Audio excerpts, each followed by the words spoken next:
안녕하세요. 로장입니다. 연준의 금리 인상 속도 조절에도 불구하고요.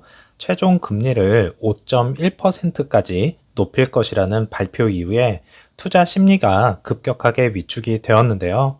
4회 연속 자이언트 스텝을 밟았던 연준.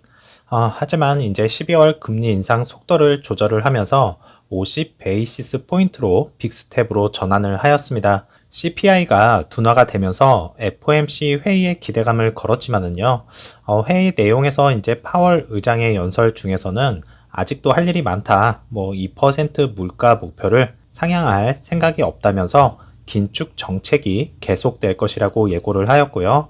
금리 인상을 멈추고 정책 전환을 할 거란 예상은 약해진 상황입니다.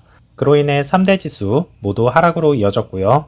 연준 의장의 발언에 주목을 하면서 대기를 하고 있던 증시가 급격하게 하락을 전환을 한 모습이었네요. 나스닥은 어느 정도 횡보 구간에 위치해 있지만은 이마저도 안심할 수 없는 상황으로 전개가 되지 않을까 걱정이겠고, 이번 크리스마스 랠리는 없는 것이라는 생각입니다. 루시드는 마이너스 3.88%가 하락을 하였고, 애프터 장에서는 플러스 0.07%가 상승을 하면서 마감이 되었습니다. 오더플로에서는 3거래일 연속 매도가 많은 것을 확인을 할 수가 있었고, 1분봉에서는 엄청난 변동성과 함께 7.59불을 기록을 한 것을 확인을 할 수가 있었네요. 연준에서 내년에 금리 인하를 할 것이라는 기대감이 없어진 상황인데요. 성장주 기업으로서 힘든 시기가 되겠지만은 잘 버텨서 향후 빅테크 기업으로 우뚝 서기를 바라보겠습니다.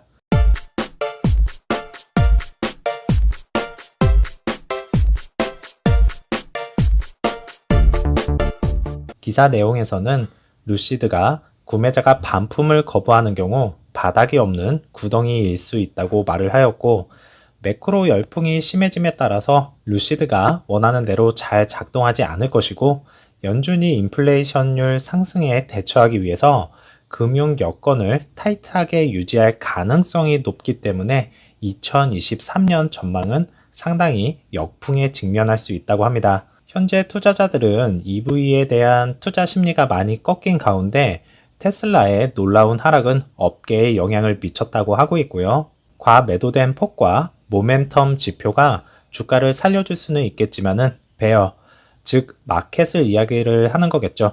베어를 기절시키기 위해서는 확실한 무언가가 필요하다고 합니다. 이제 4분기가 얼마 남지 않은 상황에서 생산량은 어느 정도 채워졌다고 생각이 되는데요. 문제는 딜리버리로 인한 매출이 과연 얼마나 될런지가 관건이겠고, 예약자 이탈 또한 3분기와 비교를 하였을 때 늘었는지 아니면 감소를 하였는지 꼭 지켜봐야 할 사항이겠네요. 베어스 워크샵에서 업로드가 된 영상은요, 이전부터 주차장을 가득 메웠던 차량들이 순식간에 사라진 모습인데요. 해외 배송이 이루어지는 물량이다 라는 의견들이 트윗 등을 통해서 전해오고는 있지만은 확실한 사항은 아니라 정확하다 말씀드리기에는 다소 무리가 있겠고요. 1주차장과 2주차장은 이제는 가득 채워진 모습이네요. 이것이 차라리 해외 배송 물량이라는 것이 사실이어서 한 번에 딜리버리가 되어졌으면 좋겠네요. 기존 주차장 모습에서는 여느 때와 다름없이 차량들이 지속적으로 생산이 되어지고 있는 상황이겠고요.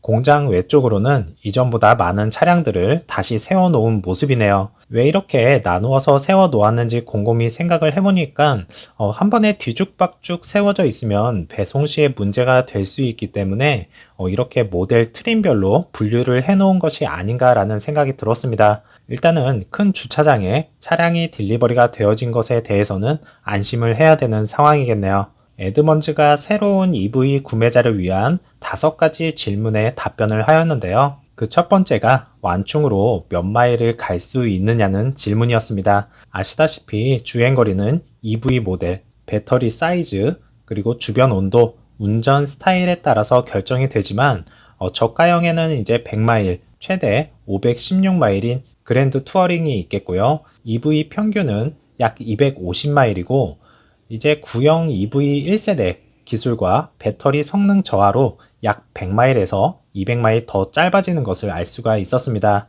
대략 이제 10년 정도 차량을 탄다고 하면 배터리 충전량은 약 77%로 감소를 한다고 하는데요.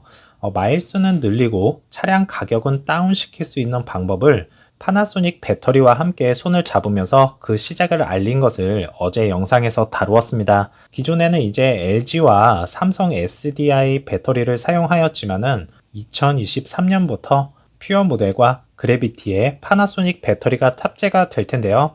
이는 결국 4680 배터리를 사용하기 위함도 있겠지만은 정확한 가격은 알 수 없지만 단가 측면에서도 무시를 못하는 것이라 생각이 들고, 일단은 배터리 셀 수를 줄이면서 효율성을 늘리고 차량 가격을 다운시키는 것이 우선이라 생각이 드는 만큼 안전상 문제만 생기지 않는다면 괜찮다는 생각입니다. 포드의 F150 라이트닝이 리비안의 R1T를 제치고 2023년도 픽업 트럭 부분 모터 트렌드를 수상을 하였는데요. 픽업 트럭은 미국에서 가장 많이 팔리는 차량이기에 이는 큰 의미가 있다고 봅니다. 디자인은 이제 개인 취향이기에 포드와 리비안 중 어떠한 것이 더 낫다라고는 말씀드리기가 그렇지만은 기능적인 부분은 리비안이 더 좋은 것 같은데 우승 자리를 빼앗겼네요.